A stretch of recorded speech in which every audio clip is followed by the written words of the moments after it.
All Kerala tailors association 25ാമത് Kaipamangalam area സമ്മേളനം നടത്തി. ചന്ദ്രാപിണി വി കെ കുമാരൻ സ്മാരക സാംസ്കാരിക നിലയത്തിൽ നടന്ന സമ്മേളനം ജില്ലാ ജോയിന്റ് സെക്രട്ടറി അമ്മിണി കുമാരൻ ഉദ്ഘാടനം ചെയ്തു. Area president K R Prakashan അധ്യക്ഷത വഹിച്ചു. ജില്ലാ കമ്മിറ്റി അംഗം ടി വി ഗണേശൻ സംഘടന റിപ്പോർട്ട് അവതരിപ്പിച്ചു. Area secretary Bindu Shaji report അവതരിപ്പിച്ചു. സിന്ധു സുനിൽ വരവ് ചെലവ് കണക്കുകൾ അവതരിപ്പിച്ചു.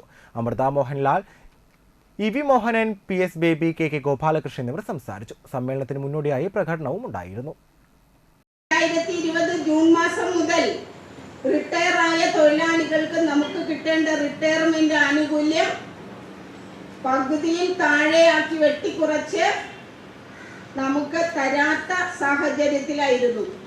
നമ്മൾ നിരന്തരമായി പോരാട്ടങ്ങളും സമരങ്ങളും നിവേദനങ്ങളും എന്നുവേണ്ട നമ്മുടെ നവകേരള സദസ്സിൽ ഇത്രയും പരാതി കൊടുത്ത മറ്റൊരു പരാതികളും ഇത്രയധികം കിട്ടിയിട്ടുണ്ടാവില്ല. കാരണം നമ്മള് ഈ പറയുന്ന 140 മണ്ഡലങ്ങളിലും നമ്മുടെ പ്രവർത്തകര് ഈ ഒറ്റ വിഷയത്തെ ആസ്പദമാക്കി നമ്മൾ പരാതി കൊടുത്തതാണ്.